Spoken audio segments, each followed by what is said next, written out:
ప్రభునందు ప్రేమంది దేవుని బిడ్డలారా, మన ప్రభును రక్షకుడైన యేసుక్రీస్తు శుభనామంలో మీ అందరికీ నా హృదయపూర్వకమైన వందనాలు. రండి ప్రార్థనతో వాక్యంలోనికి వెళదాం. అద్వితీయ దేవుడు అయిన ప్రభు, సర్వశక్తిమంతుడా, కనికరముల గల ప్రభువానికి వందనాలు. లుహాదర షగ్లూరి కమార హందల జీజరదలకిటురులులరసియా ఆత్మదేవ మీకే స్తోత్రాలు. పరిశుద్ధాత్మదేవానికి మీకే వందనాలయ్యా. ఈ సమయంలో ప్రభువా, దేవాని ఆత్మ చేత శక్తి చేతనైనా మమ్మలను నింపి అభిషేకించిన తండ్రి అయా, మాట్లాడవలసిన ప్రతి మాట కూడా దేవానికి వందనాలు. మీ నామానికి మహిమకరంగా జరిగించమని సన్నిధిలో వేడుకుంటున్నాం. వాక్యము నాయన మీరై ఉన్నందుకు మీకు స్తోత్రాలు ప్రభువా. అయా, శక్తి కలిగిన నీ వాక్కు ద్వారా నాయన ప్రతి ఒక్కరి హృదయంలో దేవానికే వందనాలు. తాకి బలపరిచి ఆశీర్వదించమని మా రక్షకుడైన యేసయ్య శక్తి కలిగిన నామంలో అడిగి వేడుకుని ప్రార్థిస్తున్నాము తండ్రి, ఆమేన్. ప్రియమైన దేవుని బిడ్డలారా, ఈరోజు మన ధ్యానాంశము యెషయా గ్రంథము 51వ అధ్యాయము 1 నుండి 3 వచనాలు చదువుకుందాం. నీతిని అనుసరించుచు యెహోవాను వెదుకుచూ ఉండువారలారా, నా మాట వినుడి. మీరు ఏ బండ నుండి చెక్కబడితేరో దాన్ని ఆలోచించుడి. మీరు ఏ గుంట నుండి త్రవ్వబడితేరో దాన్ని ఆలోచించండి. మీ తండ్రి అయిన అబ్రహాము సంగతి ఆలోచించండి. మిమ్ములను కనిన శారాను ఆలోచించుడి. అతడు ఒంటరై ఉండగా నేను అతని పిలిస్థితిని, అతనిని ఆశీర్వదించి అతని పెక్కు మంది అగునట్లు చేసి తిని. యెహోవా సియోనును ఆదరించుచున్నాడు. దాని పాడైన స్థలములన్నింటినీ ఆదరించి దాని అరణ్య స్థలములను ఏదేను వలె చేయుచున్నాడు. దాని ఎడారి భూములు యెహోవా తోట వలె అగునట్లుగా చేయుచున్నాడు. ఆనంద సంతోషములను కృతజ్ఞత స్తుతియును సంగీత గానమును దానిలో వినబడును. దేవునికి స్తోత్రం, హల్లెలూయా. ఇక్కడ దేవుని యొక్క వాక్యము ఏం చెప్తుంది అంటే, నీతిని అనుసరించు వర్లారా, యెహోవాను వెదుకుచూ ఉండువర్లారా, నా మాట వినండి అని యెషయా గారు ద్వారా ప్రభు అయిన దేవుడు మాట్లాడుతూ ఉన్నారు. ఏం మాట్లాడుతున్నారంటే, నీతిని అనుసరించు వర్లారా. ఎవరండి నీతిమంతులు? మనకి రోమిలకు రాసిన పత్రికలో 3వ అధ్యాయంలో అపోస్తలుడైన పౌలు గారు ఏం రాశారంటే, క్రియలు లేకుండా విశ్వాసమును బట్టి దేవుని చేత నీతిమంతుడిగా ఎంచబడిన వాడు ధన్యుడని వాక్యం ఉంది. కాబట్టి యేసు క్రీస్తుని విశ్వసించి నమ్మే ప్రతి వారిని దేవుడు నీతిమంతులుగా మార్చాడు. సో దేవుని యొక్క నీతిని కలిగి దేవుని చిత్తంలో సాగుతున్న ప్రతి ఒక్క వ్యక్తితో, ప్రతి ఒక్కరితో దేవుడు మాట్లాడే దేవుడు. కాబట్టి అట్టి వారిని ప్రభు నీతిమంతులు అని పిలుస్తున్నారు. అయితే దేవుని బిడ్డలైన వారు, ప్రతి ఒక్క దేవుని చిత్తం నెరవేర్చే వారంతా కూడా దేవుని వెతుకుచూ ఉంటున్నారు. అలా వెతుకుచూ ఉన్న విషయాల్లో అనేక దేవుని యొక్క వాక్యం ఉంది కదా, నన్ను వెతుకుడి మీకు దొరుకును, తట్టుడి మీకు తీయబడును అన్న వాక్యాన్ని ఆధారం చేసుకునే యొక్క నీతిమంతులైన వారు, దేవుని చేత పిలువబడిన వారు, దేవుని యొక్క వాక్యాన్ని అనుసరించి జీవిస్తున్న వారి యొక్క జీవితాల్లో వెతుకుతున్నప్పటికీ కొన్ని పరిస్థితుల్లో వారు పొందుకోవలసిన ఆశీర్వాదాన్ని పొందుకోలేనప్పుడు, వారికి దేవుడు చేసిన వాగ్దానాన్ని వారు స్వతంత్రించుకోలేకపోతున్న పరిస్థితుల్లో, దేవుని యొక్క కార్యాలు ఇంకా ఆలస్యం అవుతున్న విధానంలో అట్టి వారు సహజంగా ఏమవుతారు? నలిగిపోతూ ఉంటారు, బాధపడతారు, దుఃఖపడతారు, రోధిస్తూ ఉంటారు. ఎంతకాలం ఇంకా దిగులుతో నీరసిల్లిపోయే పరిస్థితులు కూడా సంభవించే విధానంలో అలా నలిగిపోతున్న జీవితంలో ఉన్న వ్యక్తులను దేవుడు పిలుస్తూ అంటున్నాడు, నా నీతిని అనుసరిస్తున్న వారలారా, నన్ను వెదుకుచూ ఉండిన వారలారా రండి అని పిలిచి నా మాట వినండి అయ్యా అని చెప్తున్నాడు. అయితే ఆయన ఏం మాట చెప్తున్నాడు అనేది కనుక మనం చూస్తే, ఆయన పిలిచి చెప్తున్నాడు, నా మాట వినండి అన్నాడు. ఆ మాట ఏమై ఉన్నది అనేదంటే, మీరు ఏ బండ నుండి చెక్కబడితేరో దాన్ని ఆలోచించండి అని చెప్తున్నాడు. మొదటిగా ఏ బండ నుండి చెక్కబడ్డారో ఆలోచించండి అని చెప్తున్నారు. ఇంకొక వచనం ఏంటంటే, మీరు ఏ గుంట నుండి త్రవ్వబడి తీయబడ్డారో దాని గురించి ఆలోచించండి. ఇంకా మీ తండ్రి అయిన అబ్రహాము సంగతిని ఆలోచించండి. ఇంకా మిమ్మలను కనిన శారాని గూర్చి ఆలోచించండి అని దేవుడు మాట్లాడుతూ ఉన్నాడు. దేవుని యొక్క వాక్యం మాట్లాడుతూ ఉంది. అయితే మీరు నీతిమంతులే, మీరు పరిశుద్ధులే, దేవుని చిత్తంలో నిలిచిన వారే, దేవుని యొక్క కార్యాల కోసం, దేవుని యొక్క ఉద్దేశాల కోసం మీరు ఆసక్తితో ఎదురు చూస్తున్నారు, దేవుని చిత్తాన్ని నెరవేరుస్తున్నారు, ఆయన ఆజ్ఞలను అనుసరిస్తున్న మీ జీవితాల్లో ఉన్న శ్రమను బట్టి, బాధను బట్టి, పరిస్థితులను బట్టి వేదనతో దుఃఖంతో ఉండవలసిన అవసరత లేదు. అయితే మీరు నా మాట విని ధైర్యం తెచ్చుకోండి అని చెప్తున్నారు. ఆ మాట ఏంటంటే, మొదటిగా మీరు ఏ బండ నుండి త్రవ్వబడ్డారో, చెక్కబడ్డారో ఆలోచించేయమంటున్నారు దేవుడు. సహజంగా బండ అంటే బండ అంటే మనకి ఏ సాదృశ్యంగా కనబడుతుంది? క్రీస్తు అనే బండే మనకు కనబడుతుంది. కాబట్టి మన అందరము కూడా ఎవరిలో నుండి చెక్కబడ్డాము అంటే క్రీస్తులో నుండే చెక్కబడుతున్నాం. కాబట్టి క్రీస్తులో నుండి చెక్కబడ్డాం కాబట్టి క్రీస్తు యొక్క మాటలను అనుసరిస్తున్నాం, క్రీస్తు యొక్క జీవాన్ని కలిగి ఉన్నాం, క్రీస్తు యొక్క పునరుద్ధాన బలంతో నింపబడుతూ ఉన్నాం, పరిశుద్ధాత్మ ఆయన యొక్క ఆత్మలో వెలిగించబడుతూ ఉన్నాం. సో ఆ బండ క్రీస్తయ్యున్న ఆ బండలో నుండి మనం చెక్కబడుతున్నాం. దినము కూడా చెక్కబడి ఆకారం లేని దానికి ఒక ఆకారాన్ని దేవుడు తీసుకుని వస్తున్నాడు. అది కూడా ఏ విధమైన ఆకారం అంటే క్రీస్తు యేసు యొక్క రూపంలోనికి. దేవునికి మహిమ కలుగును గాక. ఆ రూపం అంటే కళ్ళకు కనబడే రూపం కాదు, కానీ క్రీస్తు యేసు యొక్క గుణ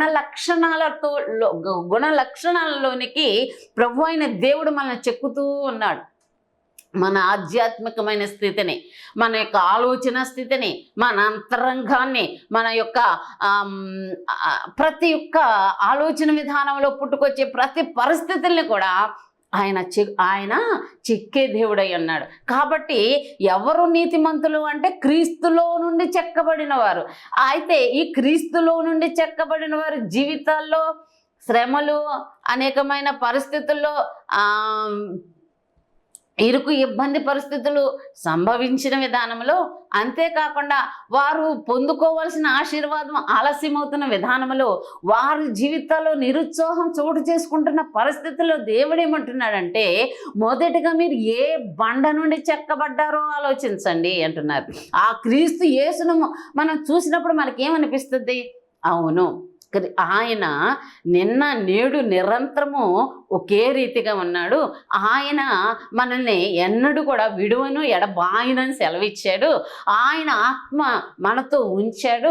ఎల్లప్పుడూ కూడా ఆయన ఆత్మ ద్వారా ఆయన స్తుతించడం, ఆయన గణపరచడం, ఆయన మహింపొచ్చే విధానంలోనే కాకుండా ఎల్లప్పుడూ మనతో ఉండటానికి ఆయన ఆత్మ మనలో ఉంచాడు.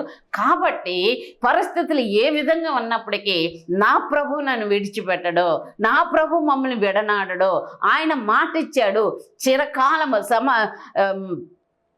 జీవితం అంతటా కూడా ఆయన తోడుగా ఉండి ఆయన సన్నిధిలో మనల్ని నిలబెట్టేంతవరకు కూడా ఈ పరిశుద్ధాత్మ దేవుడు మనకి తోడై ఉంటాడని ఒక గొప్ప నిరీక్షణతో కూడిన ధైర్యాన్ని కలిగి ఉండాలని ఉద్దేశంతో ఇక్కడ దేవుని యొక్క వాక్యం ఏం చెప్తుందంటే, క్రీస్తైన బండను చూడండి, ఆ బండ గురించి ఆలోచించండి అని సెలవిస్తున్నాడు. అంతేకాకుండా ఆ పాత నిబంధన గ్రంథంలో మనం ఇశ్రాయేలు ప్రజలు నడిపించినప్పుడు ఆ యొక్క మోషేని సమాజం అంతటిని కూడా తీసుకుని వెళ్ళి ఆ బండను కొట్టు అని సెలవిచ్చినప్పుడు అది మోషే వెళ్ళి ఆ బండను కొట్టగా విస్తారమైన జలం వచ్చింది. మరొక్కసారి వెళ్ళి నీవు ఆ బండతో మాట్లాడు అని చెప్పినప్పుడు మోషే గారు తొందరపడి ఆ బండను కొట్టాడు. అయినప్పటికీ కూడా ఆ బండలో నుండి విస్తారమైన జలం వచ్చి అది కాలువల్లాగా, నదుల్లాగా ప్రవహించి గొప్ప సముద్రం అంత నీళ్ళు అయినాయట, ఒక్క బండలో నుంచి వచ్చే నీళ్ళు. దేవునికి మహిమ కలుగునగాక. కాబట్టి ఏమీ లేని ఎడారుల్లో కూడా దేవుడు నీటి ఓటలను, జలధారలను క్రొమ్మరించగలిగిన దేవుడు మనతో ఉన్నాడు అన్న ఆ ఒక్క విశ్వాసాన్ని బలపరుచుకుని ధైర్యంతో మనం ముందుకెళ్ళటానికి దేవుని యొక్క వాక్యం సెలవిస్తుంది. క్రీస్తైన బండను చూడండి. ఆ క్రీస్తు అనే బండ ఇశ్రాయేలీలను వెంబడించిన బండ, ఈరోజు మనతో ఉంది, మన పక్షంగా ఉంది అని ఆ ధైర్యంతో మనం ముందుకెళ్ళాలట. కాబట్టి ఆయన నిన్ను ఎడవడు ఎడబాయడు అని చెప్తున్న దేవుడు మాతో ఉన్నాడు, మా పక్షంగా ఉన్నాడు, మేము ఎప్పుడు కూడా ఒంటరి వారం కాము అన్న నిరీక్షణతో, అన్న ధైర్యంతో ఈరోజు ఈ నా దేవుడు చేసిన వాగ్దానాన్ని నెరవేర్చగలిగిన సమర్థుడు అని మన జీవితాల్లో చేసిన దేవుని యొక్క వాగ్దానాలు నెరవేరే వరకు ఆయన సన్నిధిలో విశ్వాసముతో, ధైర్యముతో ఎదురు చూడటానికి మనం క్రీస్తు వైపు చూసినప్పుడు ఆ విశ్వాసం మరింతగా బలపరచబడుతుంది. దేవునికి మహిమ కలుగునుగాక. హల్లెలూయా. కాబట్టి ఇక్కడ దేవుని యొక్క వాక్యం ఏమంటుందంటే మొదటిగా బండ అయిన క్రీస్తుని చూడమని చెప్తుంది. అలాగనే ఆ క్రీస్తు యేసును మనం చూసినప్పుడు ఆయన నడవడిక, ఆయన యొక్క విధానం, ఆయన పడిన శ్రమ, ఆయన యొక్క శ్రమలో వచ్చిన గొప్ప లోకమంతటికి కలిగిన రక్షణ, ఆ రక్షణను కలిగి ఉండటం వచ్చే మనకు ఆ సంతోషం, ఆనందం, ఆయన సన్నిధిలో గడిపే సంతోషం, ఆనందం అవి మనకి నింపబడినప్పుడు మనకు తెలియకుండానే సమస్తమైన భారాల్లో నుంచి మనం విడుదల పొందుతాం. దేవునికి మహిమ కలుగునుగాక. అందుకని దేవుడు అంటున్నాడు, ఆ బండను గూర్చి ఆలోచించు అని ప్రభు అయిన యేసు సెలవిస్తూ ఉన్నాడు. అంతేకాకుండా ఇంకొక దాన్ని కూడా ఆలోచించు అంటున్నాడు. మీరు ఏ గుంట నుండి త్రవ్వబడితేరో దాని గురించి కూడా ఆలోచించండి అని చెప్తున్నాడు. ఇక్కడ దేవుని మందిరంలో నిలిచిన వారు అంతేకాకుండా ఈ యొక్క మాటలు వింటున్న ప్రతి ఒక్కరి యొక్క జీవితాల్లో దేవుడు ప్రతి వారి యొక్క జీవితాల్లో కార్యాలు చేసినప్పుడు అట్టి ప్రతి వారు కూడా దేవుని తట్టు తిరిగి ఆయనే నిజరక్షకుడని, ఆయనే దేవుడని విశ్వాసం ఉంచిన వారే కదా. ప్రతి ఒక్కరు కూడా దేవుని సన్నిధిలో సాక్షులుగా నిలబడుతున్నారంటే అట్టి వారి జీవితాల్లో దేవుడు చేసిన కార్యాలను బట్టే.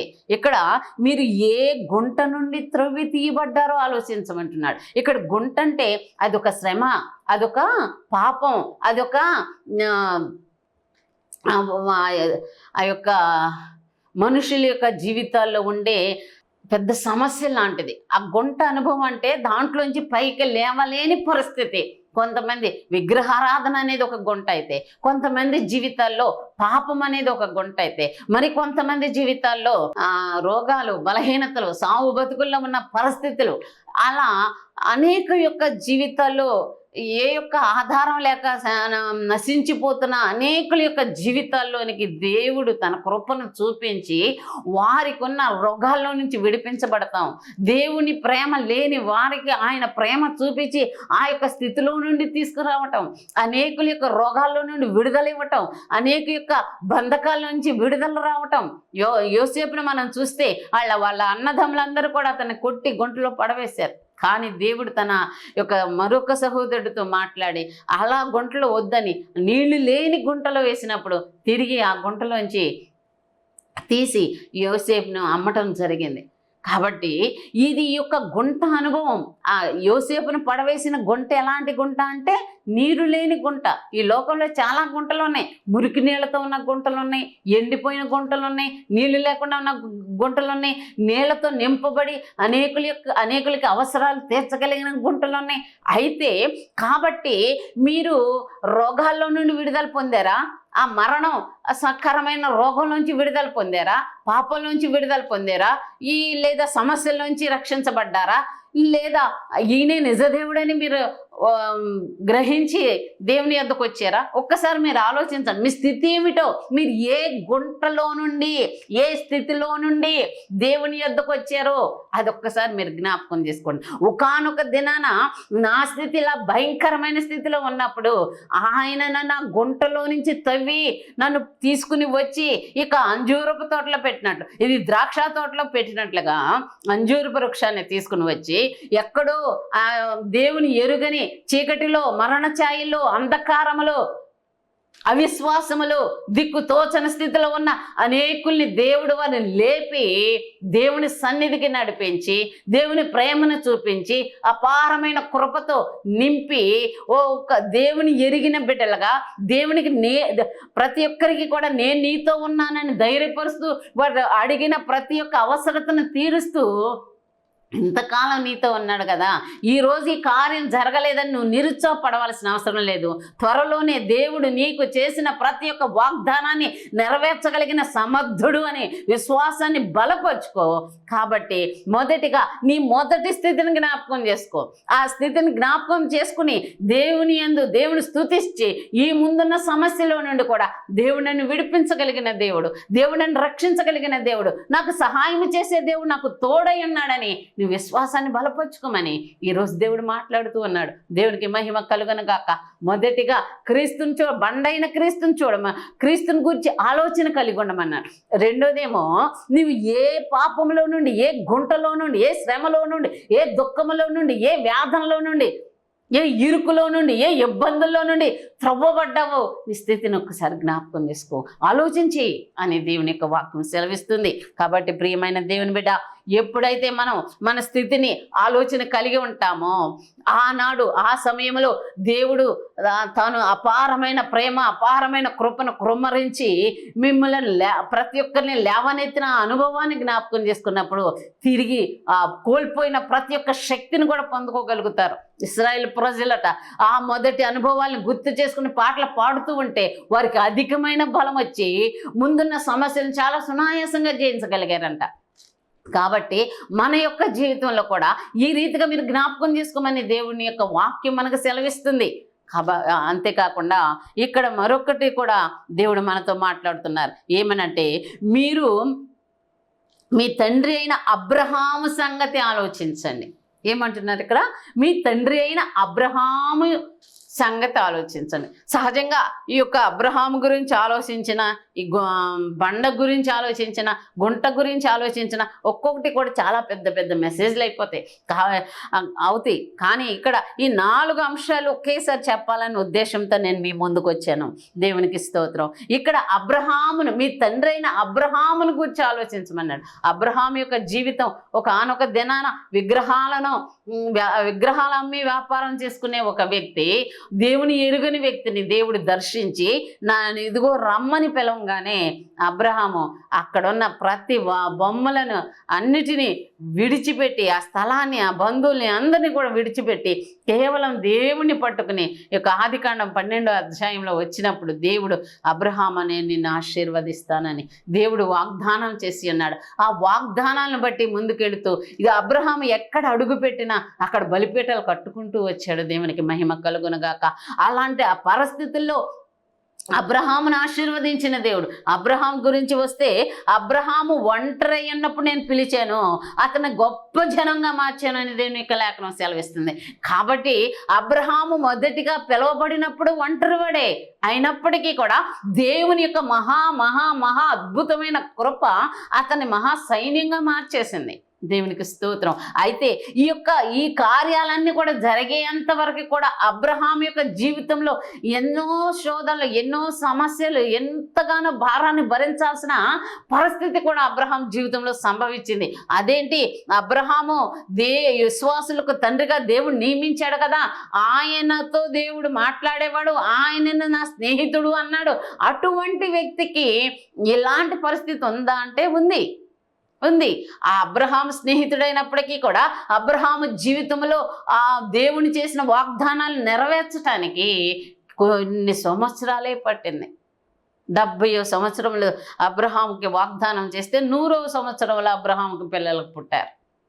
అప్పటి వరకు కూడా తను ఈ యొక్క మధ్య పీరియడ్ సమయంలో ఇక్కడ మధ్యలో హాగర్ ఎంటర్ అయింది, ఇస్మాయిల్ ఎంటర్ అయ్యారు. అయినప్పటికీ కూడా నేను నీకు చేసిన వాగ్దానం శారమ్మే, నీకు వారసునిస్తుంది, ఆ బిడ్డనే నేను ఆశీర్వదిస్తానని దేవుడు ఇచ్చిన వాగ్దానము ఎక్కడ కూడా తప్పిపోయే పరిస్థితులు అనేకం సంభవించినాయి. అలాంటి పరిస్థితుల్లో అబ్రహాము అనేక పరిస్థితుల్లో దేవుడు నాకు ఎంత ఇచ్చినా, ఏమి ఇచ్చినా నాకేముంది, నాకు ప్రయోజనం ఏముంది అంటూ అనేక మార్లు దిగులు పడిన పరిస్థితులు అబ్రహాం జీవితంలో చాలా ఉన్నాయి. అలాంటి పరిస్థితుల్లో ఒకానొక సమయంలో 15వ అధ్యాయం ఆదికాండంలో చూస్తే, అబ్రహామా నీ యొక్క బహుమానం అత్యధికమవుతుంది అంటే అబ్రహాం ఏమన్నాడంటే, ఏమిచ్చినా నాకేంటి ప్రయోజనం, నా యొక్క దాసుడే కదా, నా కుమారుడిగా అయ్యే పరిస్థితి ఉంది అని మాట్లాడుతున్నాడు.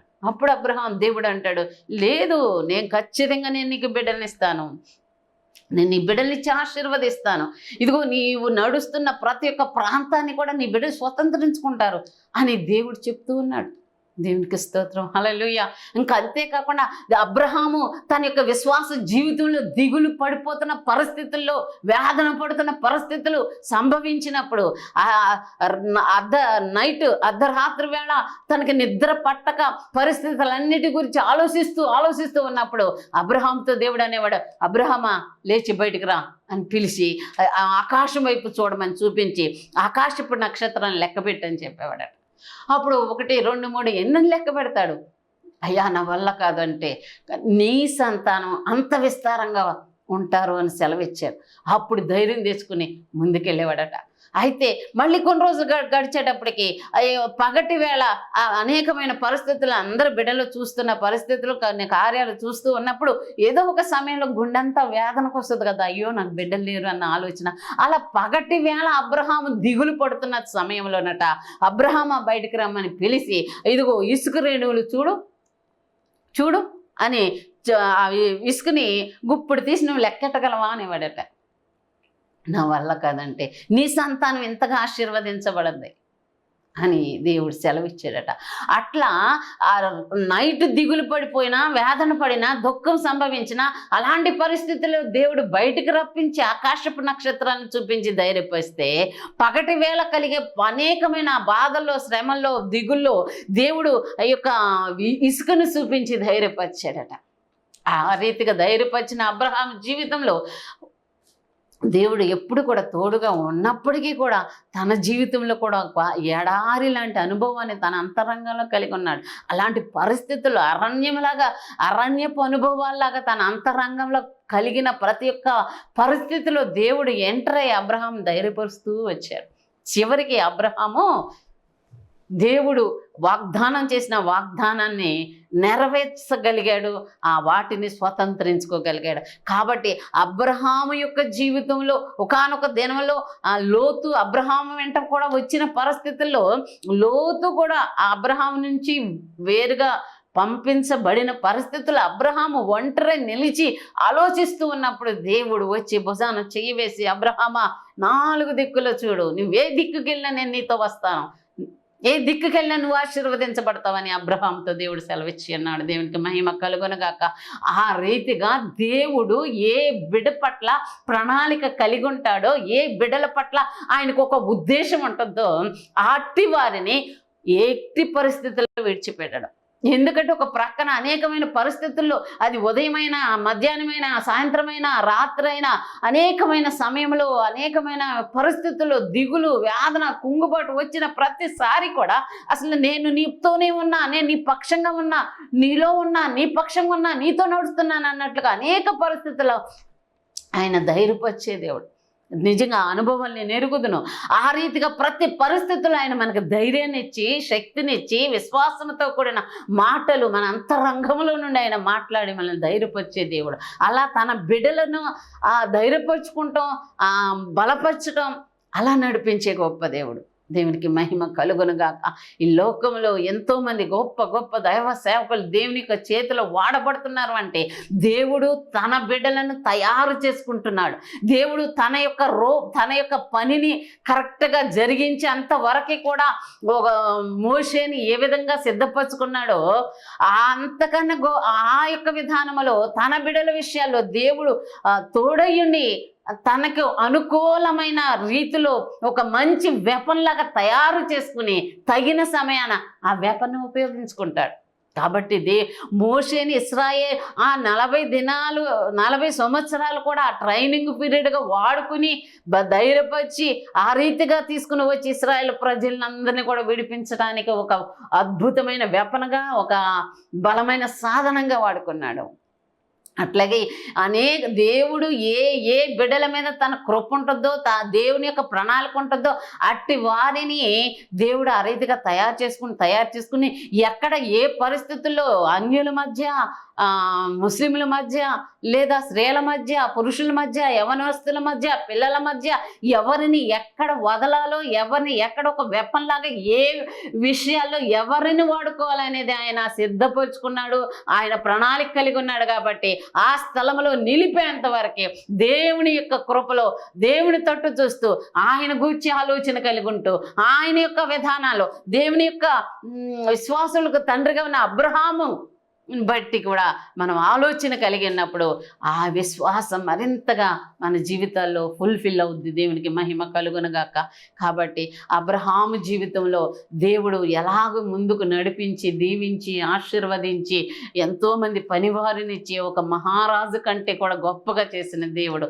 కేవలం దేవుడు అబ్రహాముతో మాట్లాడాడు.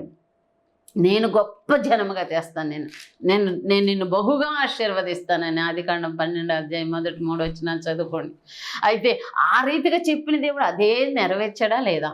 ఇప్పటికీ వారి యొక్క సంతానపు ఆనవాళ్ళు, ఆ సంతానానికి సంబంధించిన దేశాన్ని మనం చూస్తూనే ఉన్నాం. కాబట్టి బైబిల్ గ్రంథం అనేది కథలు కానే కాదు, ఇది నిజ సత్యము. ఇవి జరిగిన గాథలే కానీ ఏ విధానంలో కూడా కథలు ఊహాగానాలతో రాయబడింది కాదు. అందుకే ఇది పరిశుద్ధ గ్రంథం అయింది. దేవునికి మహిమ కలుగునగాక. అంతేకాకుండా ఇక్కడ మీ తండ్రి అయిన అబ్రహాము సంగతి ఆలోచించినప్పుడు అబ్రహాము ఎంత గొప్ప నీతిమంతుడో, అబ్రహాము ఎంత గొప్ప విశ్వాసములకు తండ్రిగా మార్చబడ్డాడో, ఆ యొక్క విశ్వాసాన్ని నేను పొందుకోవాలి. అలా అబ్రహాము యొక్క విశ్వాసాన్ని చూసిన మెల్కీషెదెకు ఆకాశములు ఉండలేక అబ్రహాముకి దర్శనం ఇవ్వగలిగాడు. దేవునికి మహిమ కలుగునగాక. అబ్రహాము యొద్దకు వచ్చి అబ్రహామును ఆశీర్వదించాడు. దేవునికి స్తోత్రాలు. మన క్రియలు, మన యొక్క విధానం ఆయన దృష్టికి ఇంపుగా ఉన్నప్పుడు, ఆయన దృష్టికి ఇష్టంగా ఉన్నప్పుడు ఆయనే దిగి వచ్చే దేవుడు. ఆయన మన శిరస్సుల మీద తన హస్తం నుంచి ఆశీర్వదించే దేవుడు. కళ్ళతో చూశాడు మెల్కీషెదెకుని. ఏ తల్లి ఏ తండ్రి కూడా కనని బిడ్డగా. దేవునికి స్తోత్రం. హల్లెలూయా. దేవునికి వందనాలు. ఆ రీతిగా అబ్రహామును కూడా మనం చూడాల్సిన అవసరత ఉందట. కాబట్టి ఎప్పుడు దిగులు పడినా కానీ అబ్రహామును గురించి ఆలోచన కలిగి ఉండాలి. ఏ బాధ వచ్చిందా, అబ్రహాం జీవితం, అబ్రహాముకి చేసిన వాగ్దానం నెరవేర్చినట్లుగా నా జీవితంలో కూడా నెరవేరుస్తాడని గొప్ప ధైర్యం కలిగి ఉండాలంట. ఇంకొక విషయం కూడా దేవుడు మాట్లాడుతున్నాడు. మిమ్ములను కనిన శారాని ఆలోచించండి అంటున్నాడు. మొదటిగా ఏ బండ నుండి చెక్కబడ్డావో ఆలోచించి, ఏ గుంటలో నుండి త్రవ్వబడి తన బిడ్డగా పిలువబడుతున్నావో, తన సొత్తుగా పిలువబడుతున్నావో ఆలోచించేయమని చెప్పారు. తర్వాత అబ్రహాముని గురించి ఆలోచన చేయమంటున్నారు. మరొకటి మాట, శారమ్మ గురించి కూడా ఆలోచించేయండి అని చెప్తున్నాడు. శారమ్మలో మనకు అద్భుతంగా కనబడుతున్న వర్డ్ ఏంటంటే, అబ్రహాము యొక్క భార్య అయిన శారమ్మ అబ్రహాముని ఎప్పుడు కూడా నా యజమానుడా అని పిలుస్తూ ఆయనకు ఎంతో విధేయత కనపరిచిందట. అంతేకాకుండా తన జీవితంలో బిడ్డలు లేరు, దేవుడు ఇస్తానన్నాడు, వాగ్దానం చేశాడు, అయినా కానీ కలగని పరిస్థితుల్లో తన శరీరాన్ని చూసుకున్న ప్రతిసారి కూడా తనకు వేదన, దుఃఖ, బాధగా అనిపిస్తున్న పరిస్థితుల్లో ఇంకా తను నిరుత్సాహంతో వెళ్ళి తన భర్తకి హాగర్ని ఇచ్చి తన పని మనిషి ద్వారా బిడ్డల్ని కనమని ఇవ్వటం జరిగింది. సహజంగా మనం యాకోబు యొక్క భార్యలు ఇక్కడ మనం రాహేల్ని, లేయని మనం చూస్తే తన పని దాసీలను పిల్లలను కంటానికి మాత్రమే తన భర్త యొద్దకు పంపారు కానీ భార్యలుగా ఇవ్వాల. ఇక్కడైతే శారమ్మ తను యొక్క భర్తని తనకు భర్తగా ఇచ్చేసింది. అలాంటి పరిస్థితుల్లో తను ఎప్పుడైతే గర్భం దాల్చిందో అప్పటి నుండి తన మనసు మారిపోయింది. శారమ్మ గారిని చాలా హీనంగా చూస్తున్న పరిస్థితుల్లో శారమ్మగా తట్టుకోలేకపోతుంది. సహజంగా అలాంటి పరిస్థితి సంభవించినప్పుడు ఇదిగో ఆమె చూస్తే యవనస్తురాలు, నేను చూస్తే రుద్రాల్ని, ఇలాంటి పరిస్థితుల్లో ఇప్పటికి సమస్తము కూడా ఇలా అయిపోయింది, ఇంకా నేను ఎలాగో ముసలిదాన్ని అయిపోయాను కాబట్టి అయిపోయింది నా చరిత్ర, అయిపోయింది నా జీవితం, ఇక ఇంతే నా బ్రతుకు, ఒక గదిలో అలా పడి ఉండాల్సిందే అని అనుకునే పరిస్థితి శారమ్మ గారి జీవితం. ప్రతి వారి యొక్క జీవితాల్లో కూడా ఇలాంటి పరిస్థితి కనుక సంభవించినప్పుడు అయిపోయింది, నా ఆర్థిక పరిస్థితులన్నీ కూడా దిగజారిపోయి ఇంకా అంతే నా పని అయిపోయింది అనుకునే వాళ్ళు అనేక మంది ఉన్నారు. అయ్యయ్యో ఇప్పుడు ఈ మధ్యన ఇంటర్మీడియట్ రిజల్ట్ వచ్చింది, ఎంతోమంది సరైన మార్కు రాలేదని రిజల్ట్ వస్తుందని భయంతో కొంతమంది చనిపోతే, నేను ఫెయిల్ అయ్యానని కొంతమంది చనిపోతున్నారు. అయితే ఇక్కడ అవ్వమ్మ ఎంత ధైర్యం, శారా గారు ఎంత ధైర్యం తెచ్చుకుందో, ఆ ధైర్యానికి అనుకూలంగా తన్ని ఎలా ధైర్యపరుచుకుందంటే, నా దేవుడు నాకు వాగ్దానం చేశాడు, ఆయన వాగ్దానం చేసింది నెరవేర్చగలిగిన దేవుడు అన్న తన యొక్క దిగుల్లో, తన యొక్క బాధలో, తన భర్తతో కూడా గొడవ పడుతున్న పరిస్థితుల్లో, ఏ దిక్కు తోసిన పరిస్థితుల్లో వేదన పడుతుంటే దేవుడు వెళ్ళి నేను నీకు వాగ్దానం చేసింది నెరవేర్చే దేవుడని ఎప్పుడైతే తన అంతరంగంలో ఇది జ్ఞాపకం చేసాడో, తనకు అది గుర్తుకొచ్చిందో వెంటనే ధైర్యం తెచ్చుకుంది. అయితే నేను నా భర్తను తనకి భర్తగా ఇచ్చేసాను, ఇక నా ఆస్తి అంతటికి కూడా, నా పనివారు అంతటికి కూడా ఆమె యజమానురాలు అయిపోయింది, నా పని అయిపోయింది అనుకుంటున్న పరిస్థితుల్లో దేవుడు చేసిన వాగ్దానాన్ని బట్టి శారమ్మ ధైర్యం తెచ్చుకుంది, భర్తతో పోరాడింది, తిరిగి దాసిని అప్పగించాడు, తన పంపించేసింది. తన యొక్క స్థితిని దేవుని బట్టి ధైర్యం తెచ్చుకోక అట్టి పరిస్థితుల్లో శారమ్మ గర్భవతి అయ్యి బిడ్డను కనగలిగింది. దేవునికి మహిమ కలుగునుగాక. అనేకమైన పరిస్థితులు, నిలవలేని పరిస్థితులు సంభవించినప్పటికీ కూడా దేవుని యొక్క కృపను బట్టి, దేవుడు చేసిన వాగ్దానాన్ని ఆలోచించుకోవటాన్ని బట్టి పోగొట్టుకున్నది కూడా పొందుకోగలగమని దేవుని యొక్క వాక్యం మనకు సెలవిస్తుంది. కాబట్టి ప్రియ దేవుని బిడ్డ, ఈ సమయంలో మనందరం కూడా మన యొక్క ప్రతి పరిస్థితుల్లో దుఃఖపడాల్సిన అవసరం లేదు, వేదన పడి కుంగిపోవాల్సిన అవసరం లేదు. కానీ ఎంత కృంగిపోయినా కానీ దేవుడు నిలబెట్టగలిగిన దేవుడు, ఆయన వాగ్దానాన్ని జ్ఞాపకం చేసుకుంటే చాలు, ఖచ్చితంగా దేవుడు మనల్ని నిలుపుతాడు. ఆయన వాగ్దానం చేసిన వాడు నమ్మదగిన దేవుడని గొప్ప ధైర్యం తెచ్చుకోవాలట. ఒక్క మాట చెప్పి నేను ముగిస్తాను. హెబ్రీయులకు రాసిన పత్రిక 13వ అధ్యాయంలో దేవుని యొక్క వాక్యం ఏమంటుందంటే, నిన్ను ఏ మాత్రమును విడువను, నిన్ను ఎన్నడూను ఎడబాయను అని ఆయనే చెప్పిన కదా. కాబట్టి ప్రభు నాకు సహాయుడు, నేను భయపడను, నరమాత్రం నాకేమి చేయగలడు అని మంచి ధైర్యంతో చెప్పగలవారమై ఉన్నాము. దేవునికి మహిమ కలుగునుగాక. ఈ మాటను పదే పదే మీ హృదయాల్లో ధ్యానం చేయండి. ప్రభు నాకు సహాయుడు, ఆయన నన్ను విడువడు, ఎడబాయడు, ప్రభు నాకు సహాయుడు అని ఆ విశ్వాసము కలిగి, నేను భయపడను, నరమాత్రుడు నాకు ఏమి చేయగలడని మంచి ధైర్యం తెచ్చుకుంటే అనేకమైన అవిశ్వాసపు మాటలు బయట నుండి, పక్క నుండి, హృదయంలో నుంచి ఎన్ని కలిగిన తలంపులు ఎన్ని కలిగినా భయపడకుండా ఆ మంచి ధైర్యం మనకెంతో ప్రొటెక్షన్ ఇచ్చి మన పట్ల దేవుడు చేసిన ప్రతి వాగ్దానాన్ని కూడా నెరవేర్చుకోవటానికి దేవుని యొక్క శక్తి మనకు తోడై ఉంటుంది. ఆయన మన పక్షంగా నిలిచి సమస్తమును కూడా నెరవేర్చే దేవుడై ఉన్నాడు. తద్వారా సంతోషంతో, ఆనందంతో ఆయన రాజ్యంలో కూడా మనం నిలబెట్టగలిగిన సమర్థుడు మనతో ఉన్నాడు. తండ్రి తన మాటలు దీవించునుగాక. ఆమేన్. ప్రార్థన చేసుకుందాం.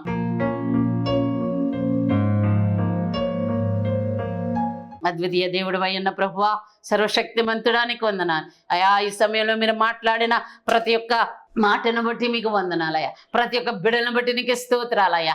ఈ మాటలు ప్రతి ఒక్క హృదయంలో నాటిదేవా, తగిన రభాష గ్లోరీ తందర్ రహీజలోరా, ప్రతి వారిని బలపరిచి దీవించి ఆశీర్వదించమని మా ప్రభును రక్షకుడైన యేసయ్య శక్తి కలిగిన నామములో అడిగి వేడుకుని ప్రార్థిస్తున్నాము తండ్రి. Amen. Sister Nirmala Abel, door number 17/304-5-5 Chowdaripeta, Gudivada. మీ ప్రార్థనా అవసరాలకు సంప్రదించవలసిన మా ఫోన్ నెంబర్ 8074167461.